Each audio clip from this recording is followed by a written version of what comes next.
Module 5, Cell Signaling, Part 1. Up until now, we have been talking about cells as individual entities, but in reality, cells don't really exist alone or by themselves. In a multicellular organism, survival depends on the ability of cells to communicate with one another about growth, differentiation, and metabolism. And collectively, this is known as cell signaling. The cells can signal one another or communicate with one another through a number of different cell signaling molecules.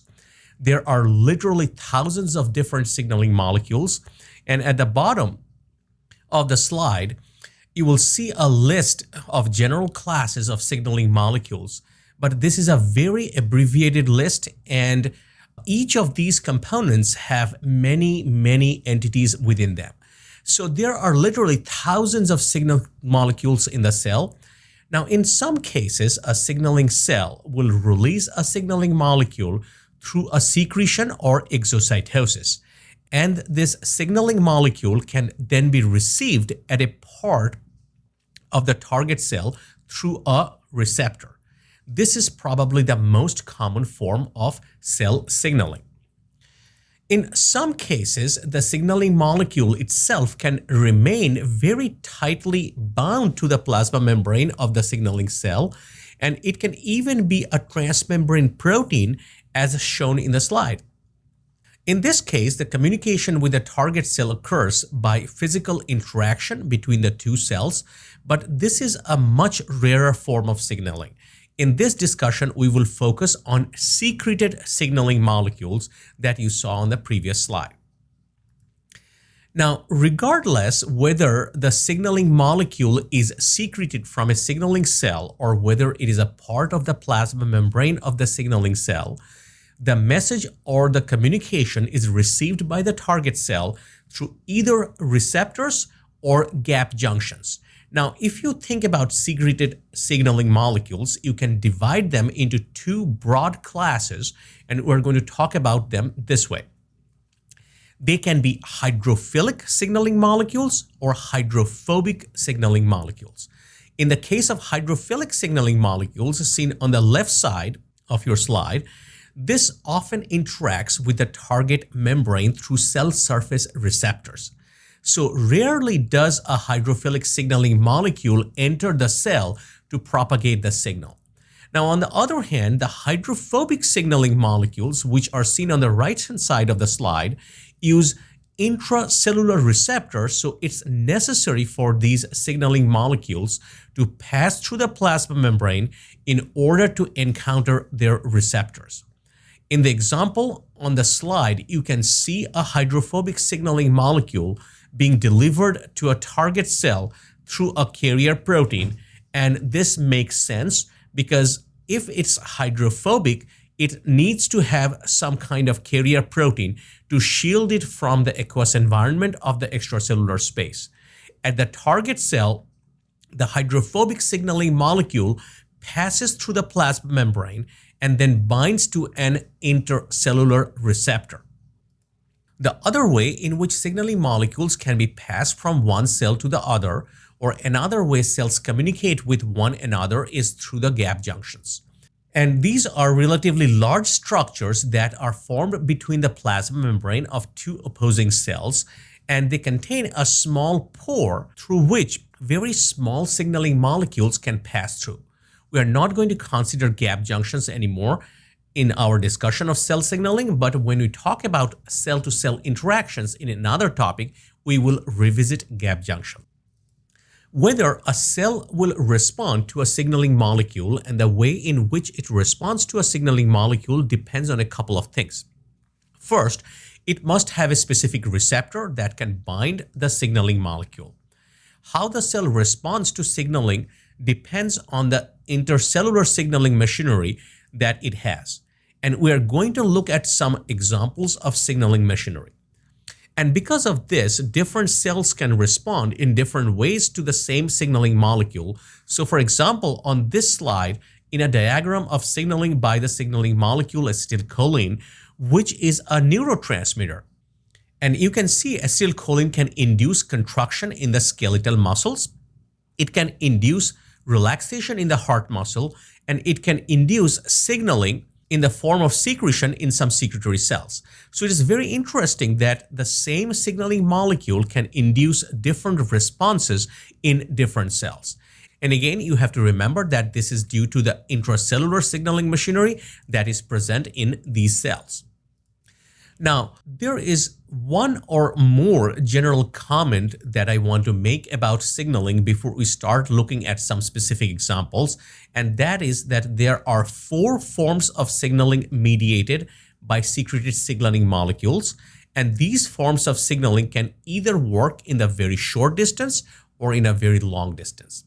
So for an example, here is a signaling releasing signaling molecules shown in the red, and in this case, the signaling molecule is acting as a local mediator and only influencing the target cells in the immediate vicinity.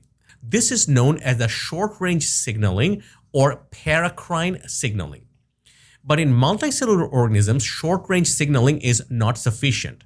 So multicellular organisms have evolved to have some very interesting and very sophisticated long-range signaling pathways. So the synaptic signaling shown here is probably one of the most sophisticated types of long-range signaling. In this case, a neurotransmitter is released from the axon of the nerve cell and receives by a target cell. This is known as long-range signaling because the axons of some nerve cells can be very long, up to 1 meter in length. Now, endocrine signaling is another long-range signaling, which is shown in the bottom of your slide. And in this case, an endocrine cell will release a hormone that can enter into the bloodstream.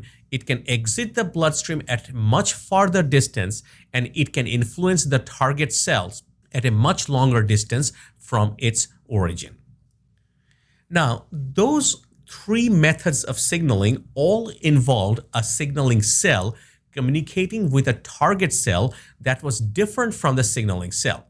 So signaling was between 2 cell types. However, the signaling cells communicate with the same cells or even themselves, and this is known as the autocrine signaling.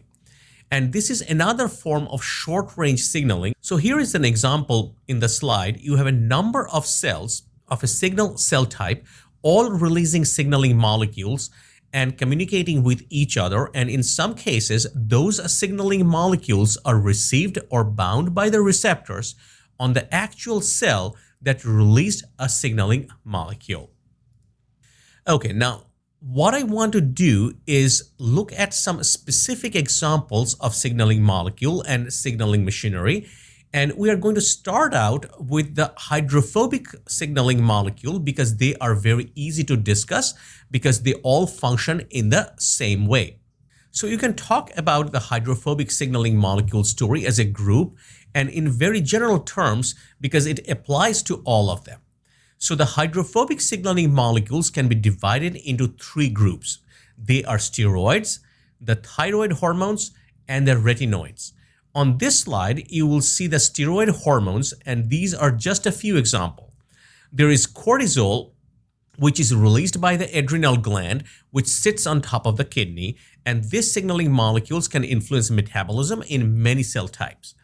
There is estradiol, which is also known as estrogen, and then there is a testosterone, which are produced by the cells in the ovary and the testis respectively. They can regulate the development and the formation of secondary sex characteristic. And vitamin D is also considered a steroid hormone, and it plays an important role in calcium regulation, and it is actually synthesized on the skin cells in the presence of light and then further modified in the liver as well as the kidney. Now, you will notice that all of these steroid hormones all have a very similar planar structure, and this is because they are all synthesized from the cholesterol. So these are all your hydrophobic signaling molecules.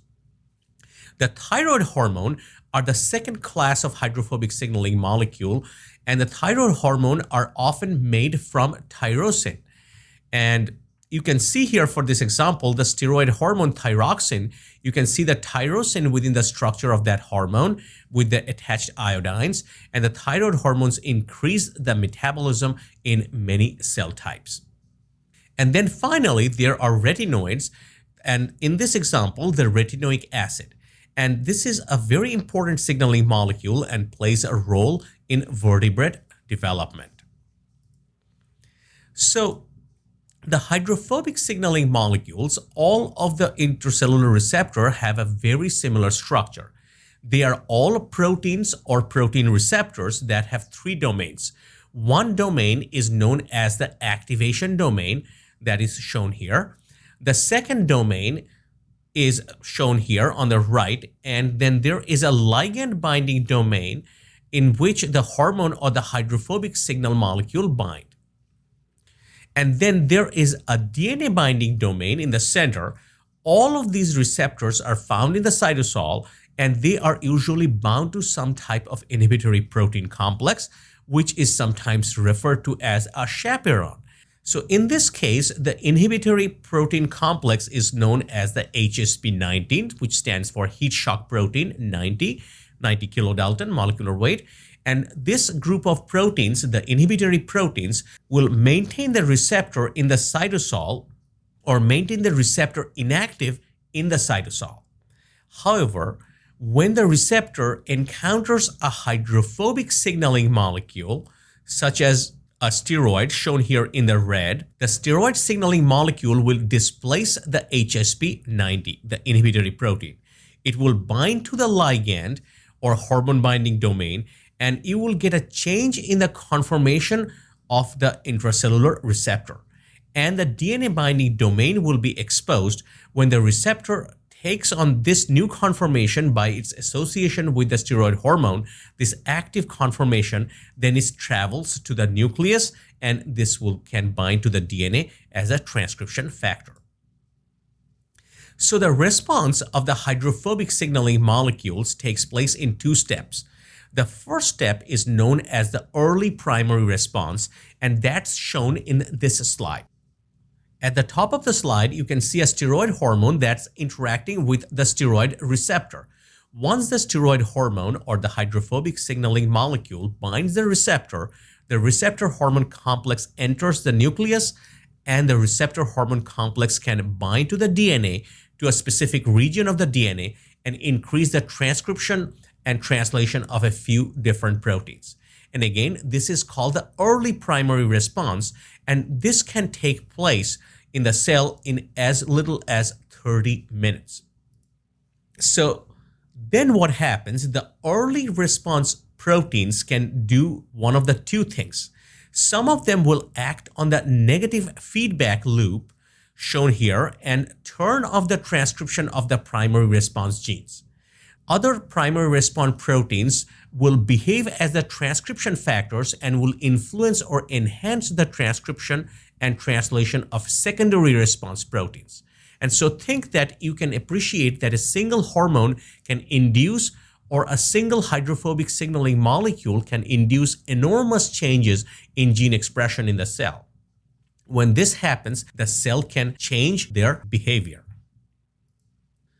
Okay, so that's all I wanted to say about the hydrophobic signaling molecule. They all act in the same way. They all use the same mode of action to enter the cell and induce changes in gene expression. For the rest of our discussion on the cell signaling, we are going to focus on the hydrophilic signaling molecules. And you will remember that I mentioned that hydrophilic signaling molecules are usually received at the target cell by a cell surface receptor, and they rarely enter the cell to propagate their signal. So how do hydrophilic signaling molecules bind to a cell surface receptor and propagate a signal through the cell in such a way that the signal arrives at the nucleus and causes altered gene expression, which may lead to altered behavior? The way in which the cells can propagate a signal from the cell surface to the nucleus is through a known system, which is known as a relay system. And these are a series of proteins that can pass the information on.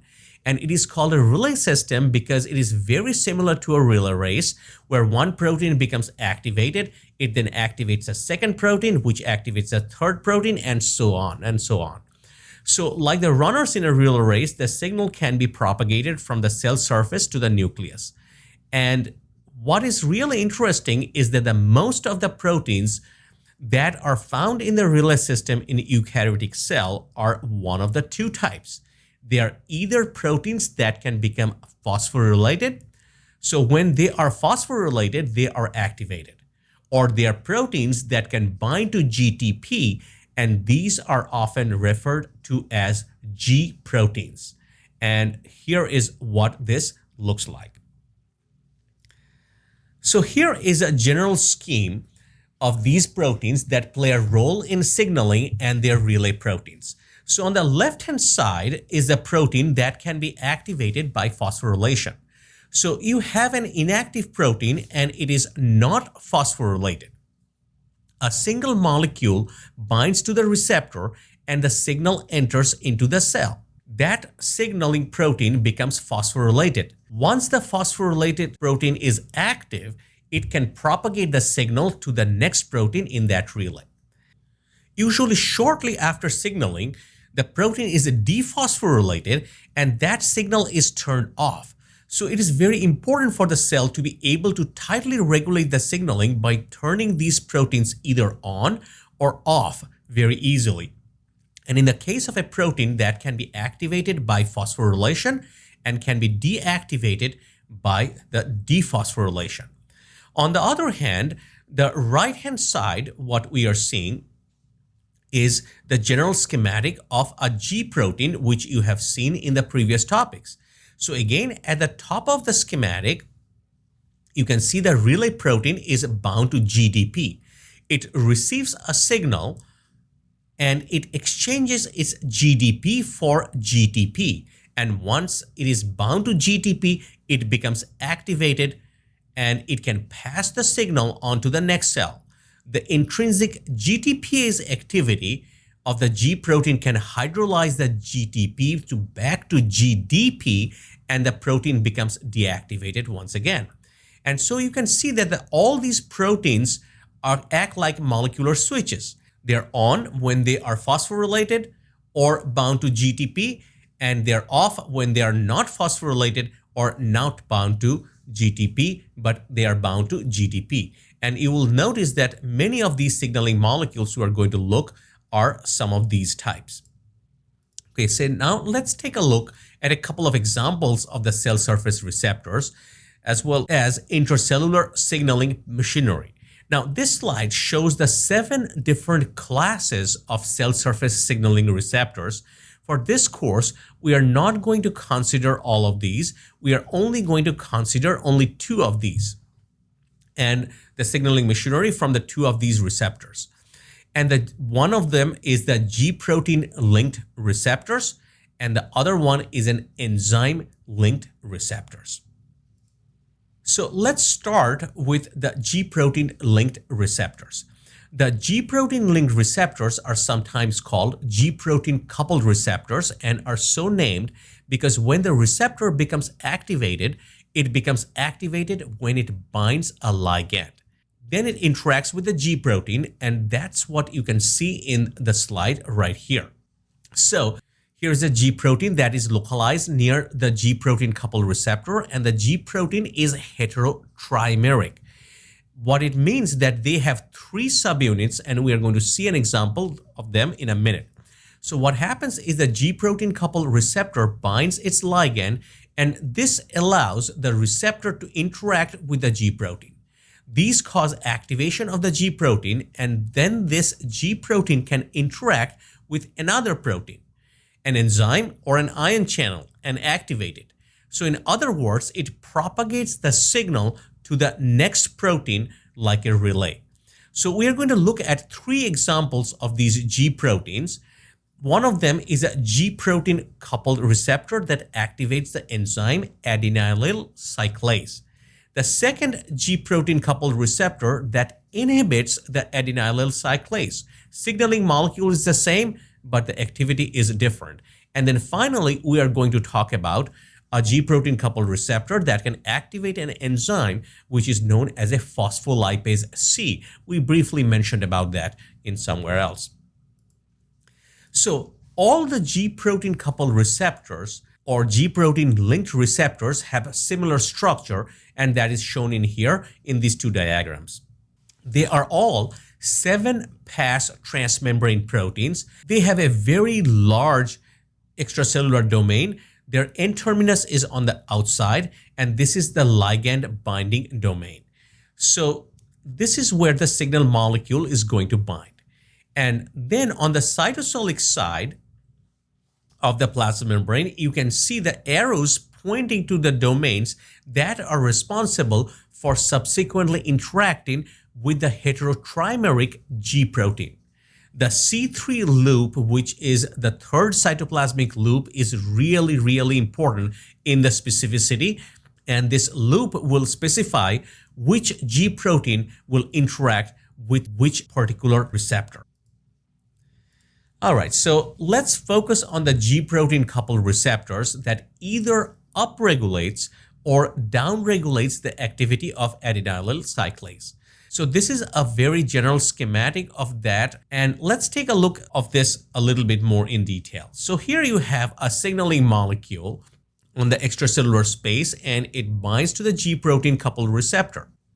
This is in turn activates the G protein, and depending on what type of G protein it is, some can activate the adenylyl cyclase, and in which you would get an increase in the intracellular level of the cyclic AMP. On the other hand, some of the G protein will inhibit the adenylyl cyclase, and it will decrease the level of cellular cyclic AMP. And cyclic AMP is sometimes referred to as a second messenger. And it is called a second messenger because it can go on and then influence the activity of a wide variety of target proteins. So now this is the biochemistry of the formation and the synthesis of the degradation of cyclic AMP.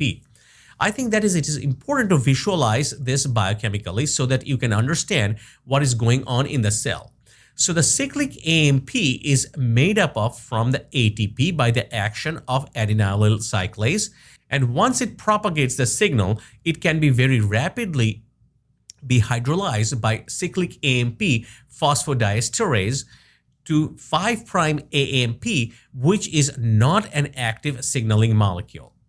So the cell has the capability of really controlling the cell signaling by rapid synthesis and rapid degradation of the cyclic AMP. Now, as I mentioned, some of the heterotrimeric G protein will activate adenylyl cyclase, and these are known as the stimulatory G proteins, or GS. So I will refer them as GS proteins. And some of the heterotrimeric G proteins can inhibit the adenylyl cyclase. These are known as inhibitory G proteins, and I will refer to them as GI proteins. Okay, so now let's take a look at how this works.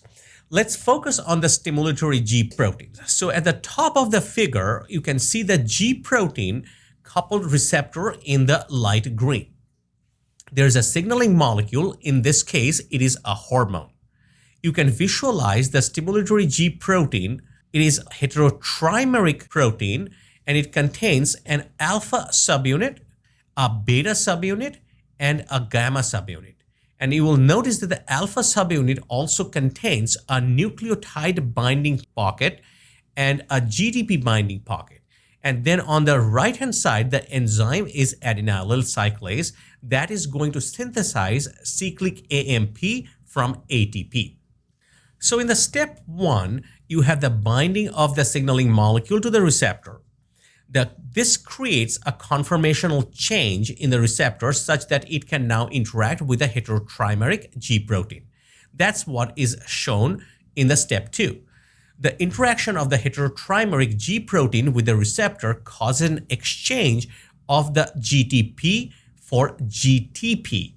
And so now the alpha subunit, which is bound to the GTP instead of GDP, is activated. And when this happens, the alpha subunit diffuses away from the beta and the gamma subunit. So this signaling pathway continues on the next slide, so that at the very top, you have the alpha subunit that is activated. It is bound to the GTP, And at the point that the alpha subunit can move through the membrane and interacts with the adenylyl cyclase. And the interaction of the alpha subunit with adenylyl cyclase activates that enzyme. And the enzyme then converts ATP to the cyclic AMP. Shortly after the activation of the enzyme, the alpha subunit has its own intrinsic GTPase activity and now can hydrolyze the GTP into the GDP.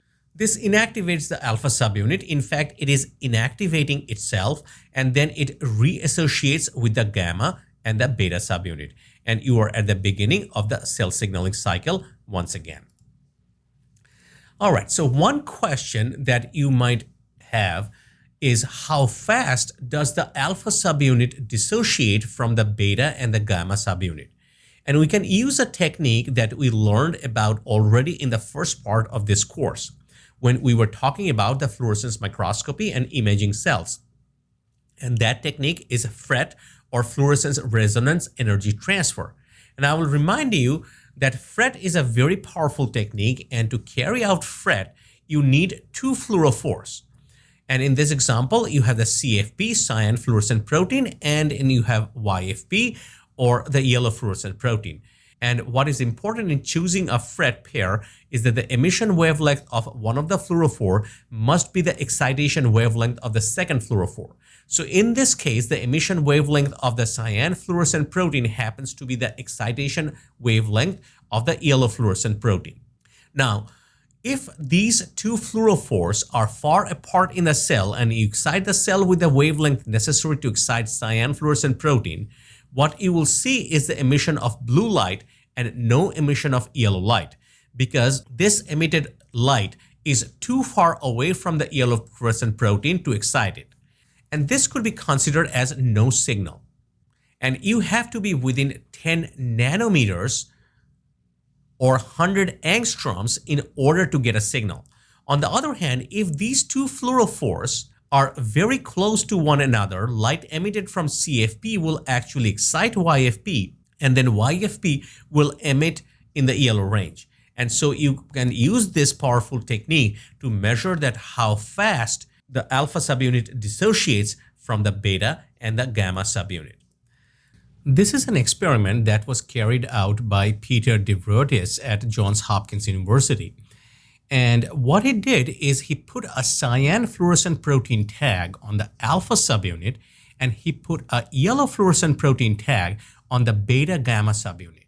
And he hypothesized that in its inactive form, when all three subunits were together, if he used an excitation wavelength of 440 nanometers, which would excite CFP, the emission from CFP would subsequently excite YFP, and he would see yellow light. On the other hand, on the right-hand side of the slide, if the alpha subunit is bound to GTP and had dissociated from the beta and the gamma subunit, then if the light at 440 nanometer was used to excite CFP, you should not see any emission from the YFP.